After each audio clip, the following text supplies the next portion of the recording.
This is not being reported on the mainstream news. This is not on the front page of any one newspaper, but there are three things happening right now that are major trends that's shaping and turning people to God more than ever before. And this is happening quietly, this is happening discreetly, but it's a revival of our modern generation. And it's a huge deal. And you watching this video, you might be one of those people for which you were shaken awake. You were affected by all these different things only to realize, man, I need more of God. I need more of Christ. And this video is for you because it's encouraging you and it's validating the things that are happening in your life through these three major trends. There might be way more things, of course, but these three major things was not something that God just was a fluke to happen. God purposely allowed it such that major groups of people, sweeping movements of people across the world realize, man, I need to know who God is. And the first thing that God did was that he shook the modern church during COVID, during the lockdowns, during all these different shifts towards online broadcasting, towards remote, and doing all these different new programs, new tactics, trying to figure out what COVID was in the beginning, and then only to adjust later, the 6 feet distancing, the mask, and all these different things that were happening. People were shaken and taken out of their comfort zones. Many people, for the longest time, they went to church Sunday in, Sunday out. They were doing the same thing, routine, over and over and over until God came with COVID. He wasn't confused about how churches were shut down. He wasn't upset like, oh man, my children are not going to church anymore. But rather, God saw how so many religious and just routine people, they didn't have an authenticity. They didn't have a relationship with him on a daily basis, but rather they had an encounter with him once a week and they went home. God, he intentionally shook this up, and many people, even though you may not be going to church right now, and that's many of you guys watching, you may have gone to church only to stop going, then realize that, man, this is not right. I've just been going out of habit. I always wanted to check this box off. I always thought that culturally speaking, biblically speaking, I have to go to church on Sunday, otherwise I'm sinning. Rather, many people are realizing, no, I actually need an authentic encounter, a daily relationship with Christ. And many people, because they were removed from the church, because they were taken out of maybe even a poisonous and a demonic environment, quite frankly, many churches just being a lukewarm church, being led by the Antichrist, being led by a Jezebel spirit, that these people had to be taken out of their zone, their comfort zone even, only for them to then realize, man, I had to heal, I had to move out of this, I had to move on, and I had to actually develop a solid foundation with him, as opposed to in the church, in the doctrines, in the book of order, and all these different things.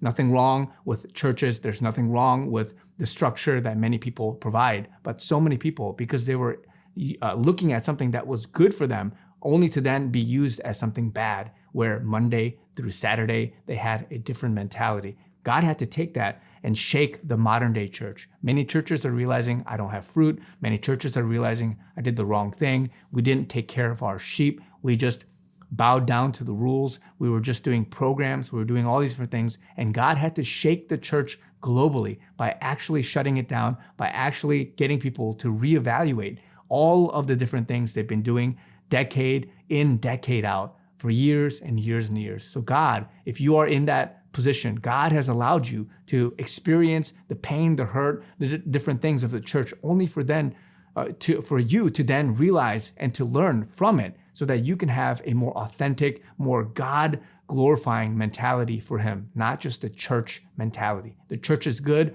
We live in the age of grace where, as a body of Christ, we need to be doing things, but God had to reevaluate and shake you up so that he can use you for actual things, for God-glorifying things, with the right root, with the right perspective, with the right mindset. The second thing God did was he allowed economic and financial instability to happen across the world. You have the shutdowns from COVID. You had all these different issues with the markets going up and down. You have now inflation. You have now the middle class, the lower class struggling to make ends meet. You had all these companies, small businesses shut down because people couldn't buy and purchase. You had all these people doing the great resignation because they were working from home. They were taken out of their 9 to 5, their comfort zone. People were reevaluating what their life calling was. And a lot of people were shifting and migrating.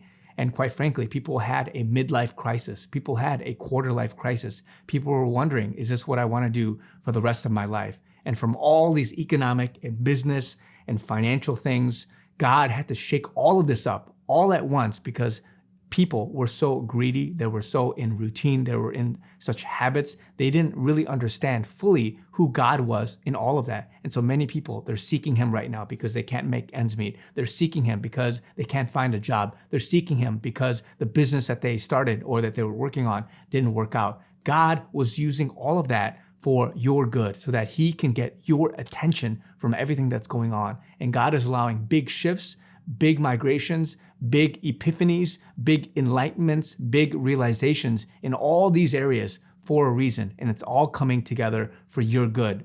The third thing God did was that he allowed a further divide in the area of the perception of reality and information age that we live in. And I talk a lot about this, but everybody is having this own ideology, their own perception of what information is, what they believe to be true and not true. And if you haven't been living under a rock, you can tell that there are so many political, social, and justice issues that people are what they call maybe left-leaning, right-leaning, conservative, liberal. There's so many different juxtapositions across the aisle, across the side, and people are arguing head over heels for their position and their thought and their perception of information and of reality. And this divide is further causing so many families, so many friends, so many relationships to be severed, to be broken, and many people are arguing over this. And if you are in a family, in a community for which people are looking at you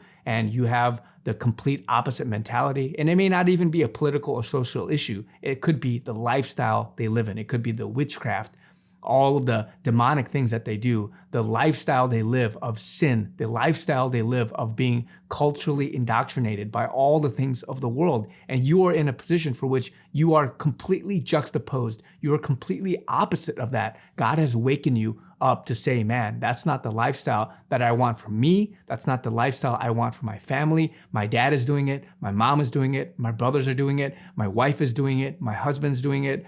My children are doing it, whatever it is. But God has purposely allowed you to see such a rift, such a divide across the aisle, across the side, across lifestyles, across all these different issues. And it's further exasperating the problem, the arguments, all the different discussions. And God, he may, quite frankly, want you to experience that such that you would turn to him in your stress, in your anxiety, in all of the problems that you're having with so many people. And God has purposely allowed it such that the information, all the different perspectives, the purviews, whatever it is, God has allowed it such that people are taking stances more than ever before, and they're loud about it. You have all the different liberals, you have all the different non-Christians that are stepping up about abortion and LGBTQ and many, many other issues. Not just that, but many, many other issues. And you are sitting there contemplating, man, what is my stance? What is my position? Where do I stand with all of these different things? Getting you to realize what that is, and then putting you in a situation, whether it's your family, your friends, your community, your church even, your workplace, whatever it is, such that you have to defend yourself. You have to not